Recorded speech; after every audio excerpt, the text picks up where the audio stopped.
Okey, balik cerita fitnah ni tuan-tuan. Cerita fitnah ni tak habis lagi perompah ni. Dakwaan fitnah Anwar heret MP PAS ke mahkamah. Okey. Perdana Menteri Anwar Ibrahim mengheret ahli parlimen Pendang Awang Hashim ke mahkamah atas dakwaan fitnah.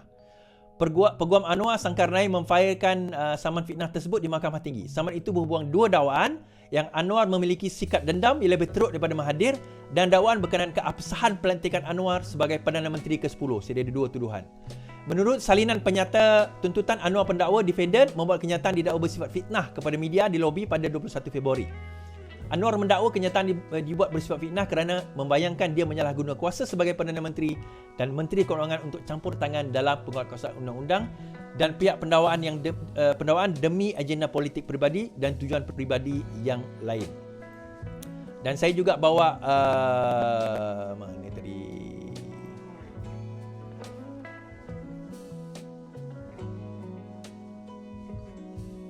Okey.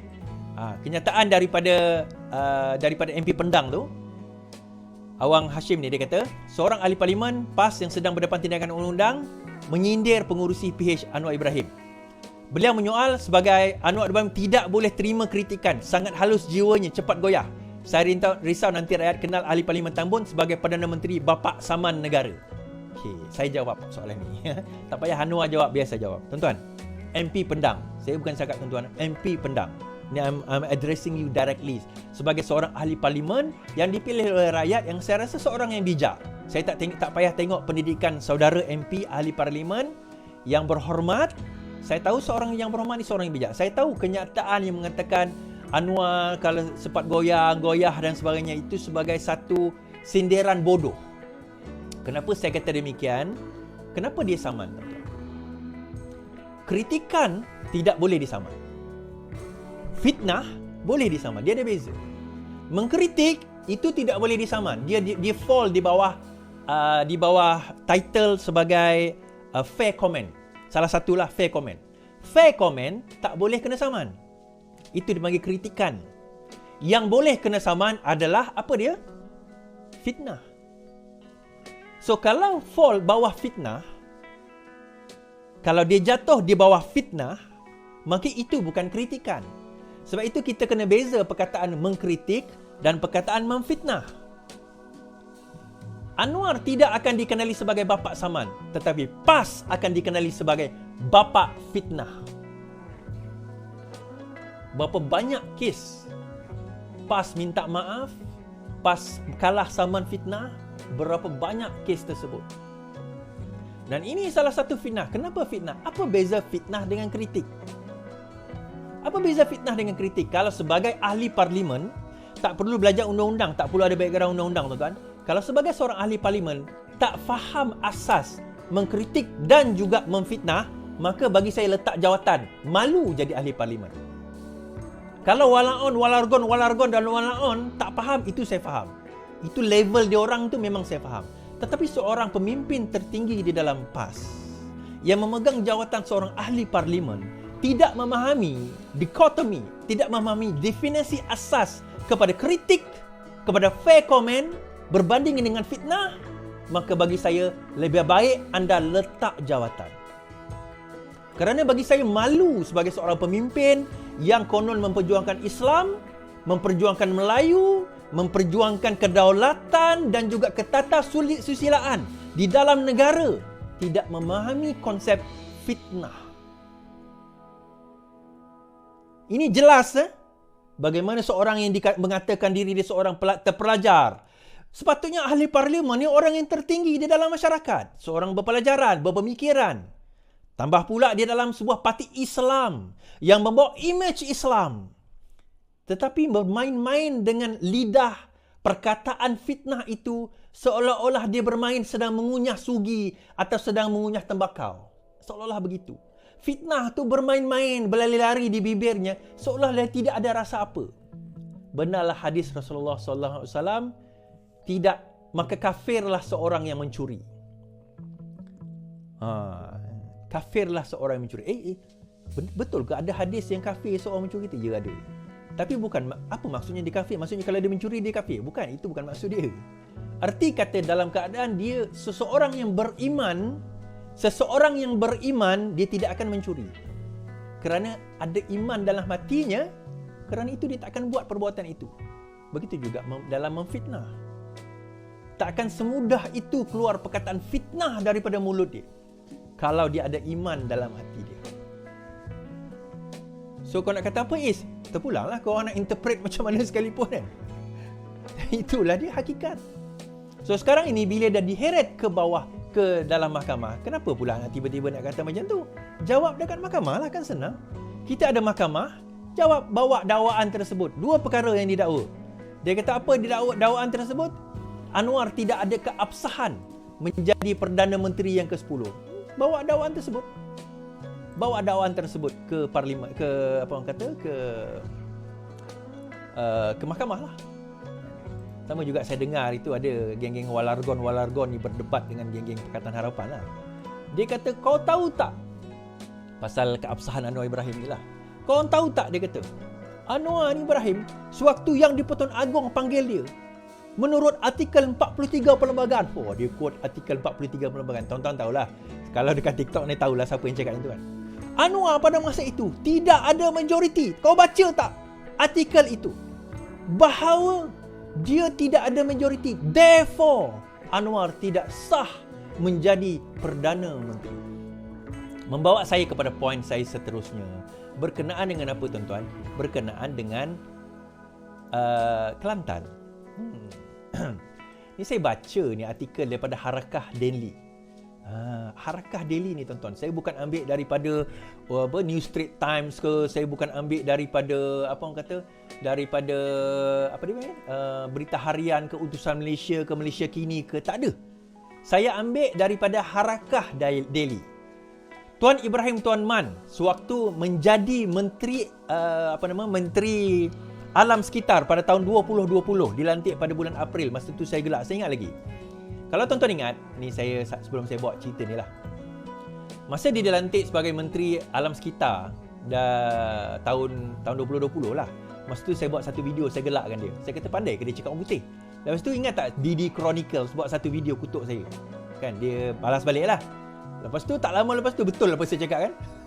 Kan? Dia jadi mewah, mewah dia punya tu. Memang menjadi gelakan dunia lah. Dia memang menjadi gelakan dunia. So, pada bulan September, pada tahun yang sama, apa yang Tuan Ibrahim Tuan Man cakap? Masalah air di Kelantan akan selesai menjelang 2023. By 2023, masalah air di Kelantan ini akan selesai, dia kata. Selesai. Settle. Tak ada lagi masalah. Saya tak ada masalah. Itu yang sekarang ini yang jadi persoalan. Kenapa? So, saya nak buat apa tadi? So, masalah air di Kelantan. So, dia kata 2023 akan selesai, tuan-tuan. Tapi apa yang berlaku 2023? Adakah selesai? Saya tanya pada orang Kelantan lah, selesai ke tak selesai? Saya kata selesai ni, bukan saya kata Kelantan tak ada air. Jangan anggap macam tu. Tapi saya kata selesai ke tidak masalah air di Kelantan sekarang ini? Itu persoalan yang kita nak tanya pada tuan-tuan dan puan-puan yang ada di Kelantan. Ataupun yang memang orang Kelantan, tapi ialah tahulah perkembangan di Kelantan. Kan? Dia kata Tuan Ibrahim cakap saja sekarang PH pemerintah. Tak tahulah saya. Tak. Maksudnya dia bukan istilah PH pemerintah sekarang. Sepatutnya pada zaman PH pemerintah dah settle. Maksudnya zaman dia memerintah daripada 2020, tarikh dia bercakap September itu, sampailah November 2022 akan settle benda tu. Sebab menurut laporan lain, Kelantan hanya memerlukan 7 bilion untuk nak selesaikan masalah air Kelantan. Tetapi apa yang Nick Amar kata, tuan-tuan? Yang ni bomba hantar air untuk mandi jenazah. Februari 2023. Dekat Wakaf Baru. Sebab apa? Tong air dia habis. Tak cukup untuk nak mandikan jenazah. Terpaksa bomba hantar air untuk mandi jenazah. Okey. Sebab apa? Kalau kita tengok campur tangan politik punca masalah air Kelantan tak selesai. Dana dari persekutuan tidak disalurkan. Muhammad Amar. Tahun bila ni tuan-tuan? November 25, 2022. Ini bukan 2023. Ini 2022. Nick Amar cakap. Menteri Besar Kelantan cakap bahawa Kelantan di persekutuan tak bagi duit kepada Kelantan, kepada PAS Kelantan. PAS Negeri Kelantan kata bahawa PAS di federal tak bagi duit kepada PAS di Negeri Kelantan untuk menyelesaikan masalah air di Kelantan. Saya ulang, pada November 2022, Nik Amar menyatakan bahawa campur tangan politik punca masalah air Kelantan tak selesai. Dana dari kerajaan persekutuan tidak disalurkan oleh, kata Dr. Muhammad Amar. Ni saya tunjuk gambar pada tuan-tuan. Yang kata saya tipu pula. Dalam Isma Web disebut. So, seolah-olah Nik Amar nak bagi tahu apa tuan-tuan? PAS Kelantan nak bagi tahu bahawa sepanjang 2 tahun yang Tuan Ibrahim Tuan Man kata tadi nak bagi bantuan tu, daripada 2020 sampai 2022 ujung, federal tak bagi duit pun dekat Kelantan. So sekarang siapa tipu? Tuan Ibrahim Tuan Man tipu ke? Nik Amar tipu? Siapa tipu?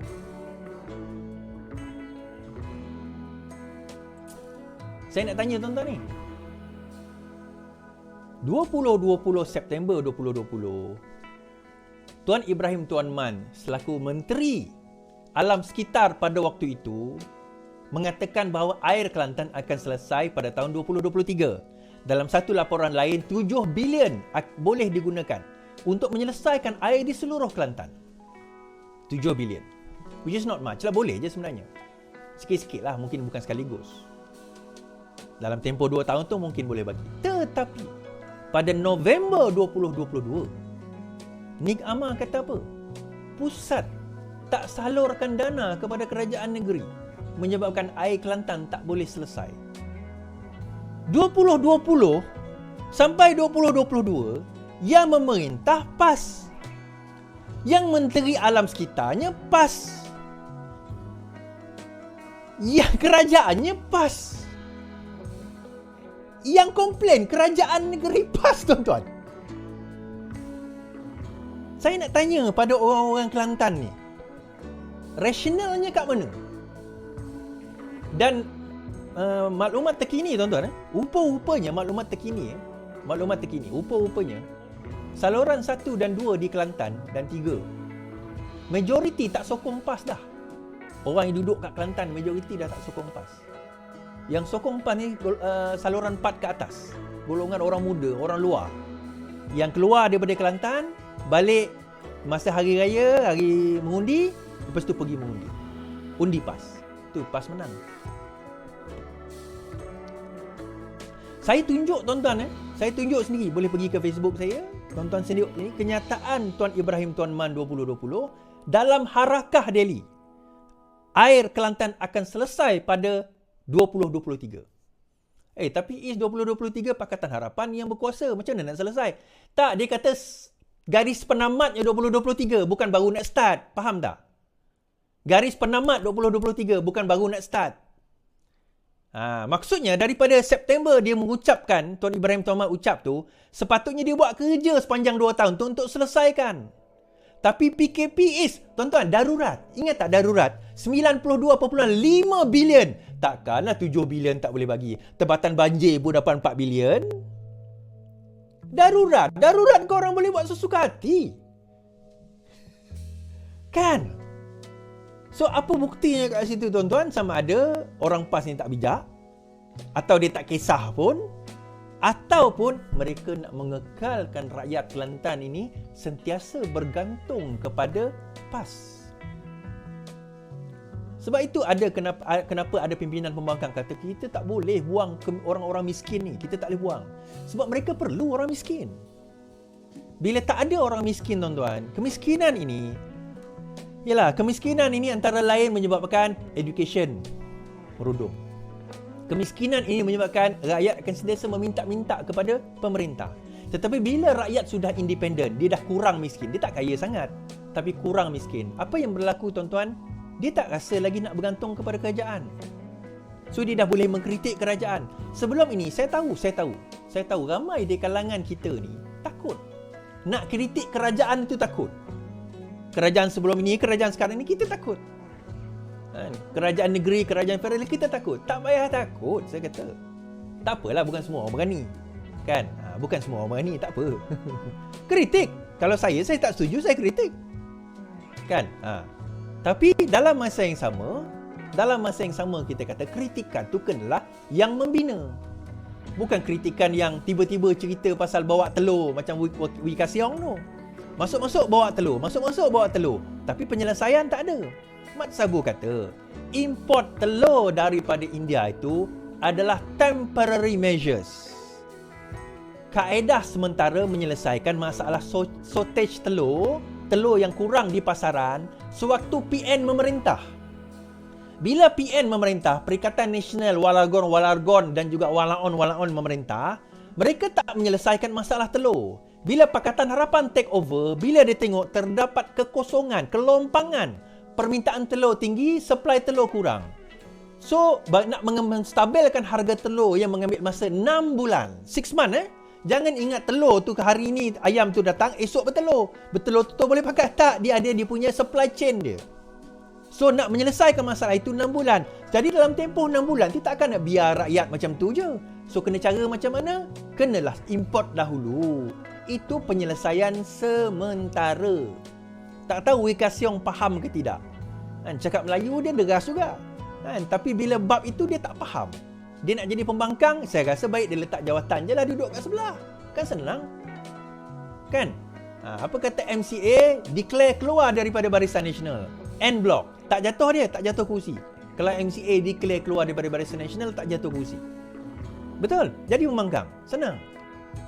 Senang cerita macam tu. Sebab itu saya kata, kita sebagai pemimpin kena tengok daripada pandangan mata burung. Bukan lihat daripada pandangan bawah tempurung. Bak kata lirik dalam lagu, tanya sama itu Hud-Hud M. Nasir. Faham tak faham? Faham ke faham? Tak faham ke tak faham? Yang mana satu? Aduh, lapar lah pula. Jadi daripada situ kita tahu tuan-tuan. Saya tunjuk tadi kan, Kelantan sendiri pun habis penyelesaian ni macam mana? Kita nak kata macam mana tuan-tuan? Orang negeri Kelantan dah tolak dah. Tetapi kalau orang yang duduk luar, yang tak duduk dalam Kelantan, duduk luar, balik undi lagi pas, yang itu tak boleh kata apa lah. Itu rakyat Kelantan sendiri kena fikir lah. Rakyat Kelantan sendiri kena fikir.